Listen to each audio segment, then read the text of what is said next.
Good morning. My name is Molly Yanis with Echo Consulting, and we are a work management solutions firm. Today, I'm going to talk about a couple of features in Smartsheet and kind of what the differences are. What you should be able to see on my screen right now is I'm in a sheet, which is kind of a core building block of Smartsheet. And you'll notice that you'll see some yellows here. And what I've done is I've enabled something called highlight changes. And with highlight changes, I can see any changes that are in the last period of time. So I can do it with the last hour, the last day. If I haven't viewed a sheet in a while, I might do since I last viewed this sheet. I can provide kind of a custom date, right? And that's nice. And it's going to change the color for specific cells that have been changed, right? And I can make the color a different if I don't love this super exciting yellow color. But because I use kind of yellow and red in some of the other features in terms of priority and health, oftentimes I do actually do the like glaring ugly color that but anyways, if you really don't want it, you want to do it purple, totally fine. I get it. I like purple better than yellow as well. All right, this is highlight changes. This is as a user, I can come in and I can pick what changes I want highlighted and what the duration is. Okay, this is a user feature.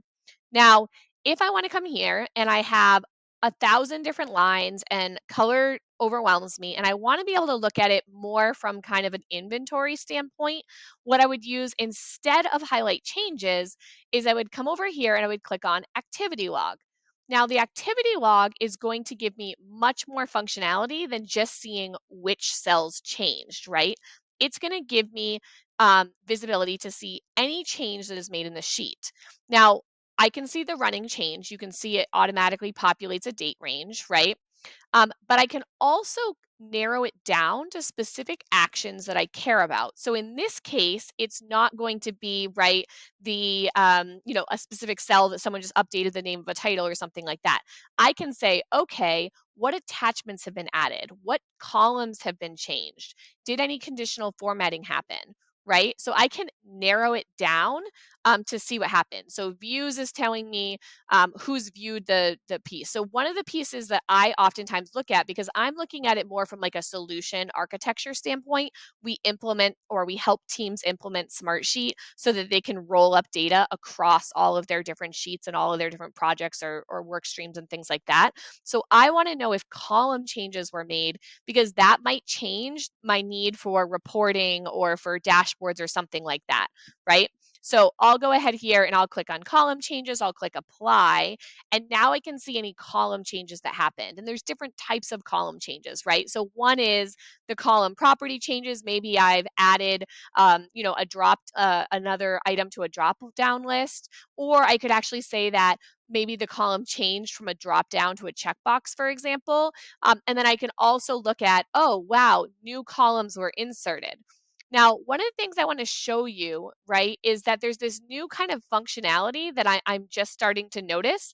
So I wanted to focus this video on what the difference is between the highlighting changes, which is more kind of like a user feature, like, oh, hey, I didn't notice, like, these are the things that are updated. It's just kind of like a quick color visual versus, oh, I actually want to dig down into kind of who's been using this, right?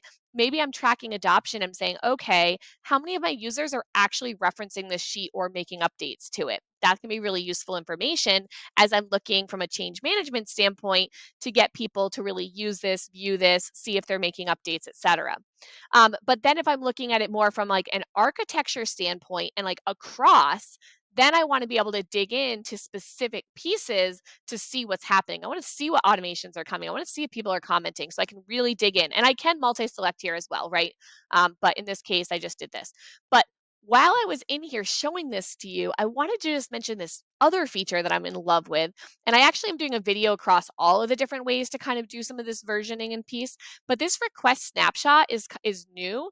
And what this allows you to do is it actually allows you to get a snapshot of the entire sheet at this point in time. So that's really cool as you add like new columns or you make major structural changes to your sheet that you can actually look at what the sheet used to look like in terms of what the columns were and everything like that versus what it is now. And so that's kind of that new functionality. So again, I've got a different video on that piece and we'll talk a little bit more about that and backups and everything else. But for this video, I hope you found it helpful. Again, this is Smartsheet. My name is Molly Yanis with Echo Consulting.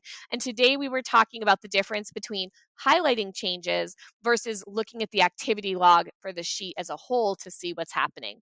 I hope this was helpful. If it was, you can go ahead and subscribe to our YouTube channel. We actually release a lot of different videos on Smartsheet as well as other work management platforms. And we talk a lot about project management, change management, portfolio management. And we'd love for you to subscribe. It helps our business out and helps us get the word out there.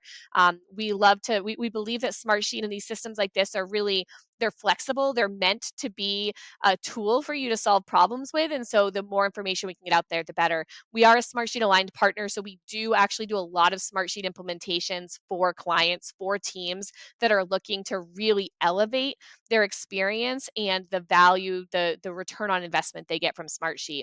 In addition to our YouTube channel, we actually have our website also has different templates and different resources that we can go ahead and sign up for. And we actually send out, I think, like a monthly like newsletter of all the new content that we've done. So if you're interested in more videos from Echo Consulting about Smartsheet, about project management, portfolio management, how to manage multiple projects, please subscribe, please check us out, and have a great day. Thanks.